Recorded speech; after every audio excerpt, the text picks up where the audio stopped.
Asalaamu calaykum waraxmatullaahi wabarakaatu. Walaalaha qiimaha badan kusoo dhawaada janalkeena xog ogaal. Muuqaalkeena maanta wuxuu ku saabsan yahay dhacdo si weyn kaga naxaysay bulshada Mareykan iyo tan guud ahaan caalamka. Qisadan waxay ka dhacday magaalada Cleveland, gobolka Ohio ee dalka Mareykanka. Muuqaalkeena intaan u guda gelin, fadlan nagu soo biiro, subscribe iyo like dheh janalkeena. Mahadsanidin.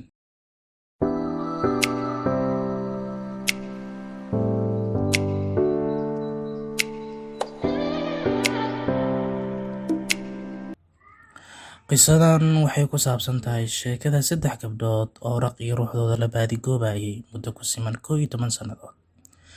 Laakiin markii dambe la ogaaday inuu afduubtay nin aad looga yaqaanay magaalada ay ku noolaayeen saddexda gabdhood, isla markaana ahaa wada iskuul bas oo lagu magacaabi jiray Ariel Castro. 11 sannadoodna ay ku xidhxidhnaayeen gurigiisa isagoo ku sameynayay tacdiyo nooc walba ah.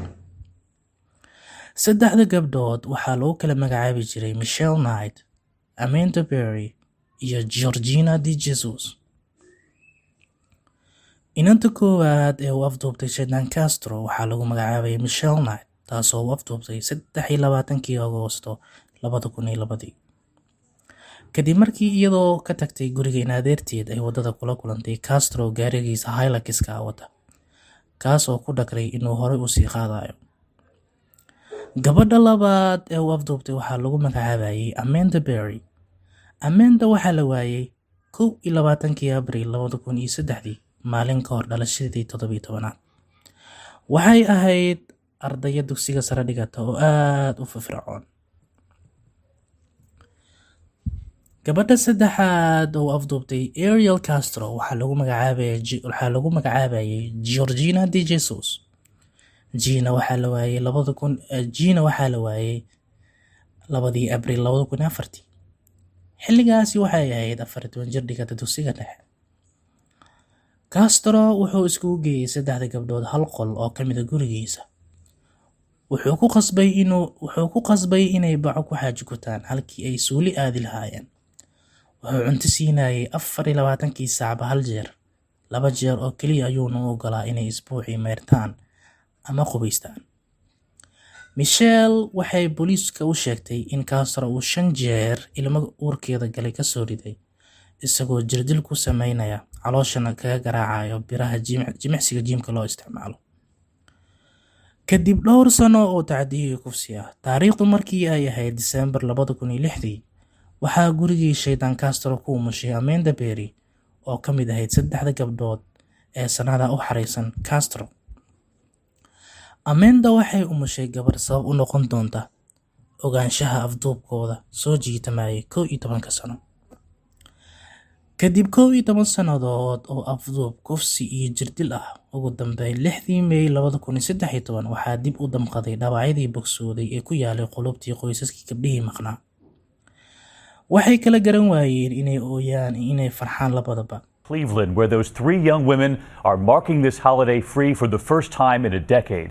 And tonight here, 2 major headlines in this case. First, dramatic new video unearthed from the moment police arrived after getting that 911 call that day. There they are at the front door, rushing to the scene. Across the street, you can actually see Amanda Berry holding her 6-year-old daughter just minutes after making that brave call.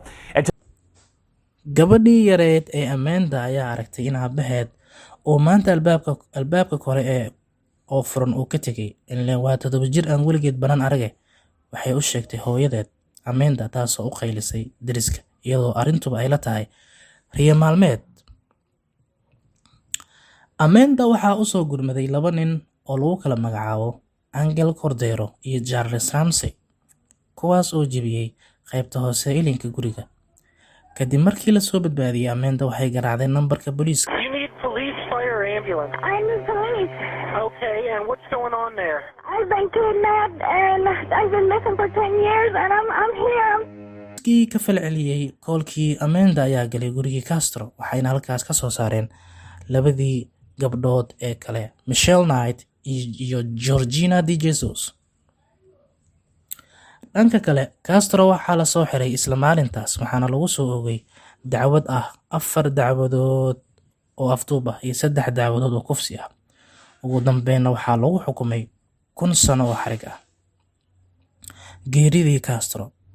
Sebtembar 3, 2013, bil kadib xukunkiisa, waxaa la helay Castro oo ka laalaada saqafka kore ee qolkiisa oo kaga xirnaa xabsiga weyn. Wuxuu ahaa 53 sano jir markii uu dhimanayay. Dhacdadan argagaxa iyo la yaabka leh waxaa laga qoray buugaag fara badan, waxaana laga sameeyay aflaam, waxaana ka mid ah filimada laga sameeyay filim la magac baxay Cleveland Abduction oo soo baxay 2015. gabi ahaanba muuqaalkeena maanta intaas ayuu ku egyahay. Like saar, subscribe saar oo kusoo biir channelkeena. Mahadsanidin.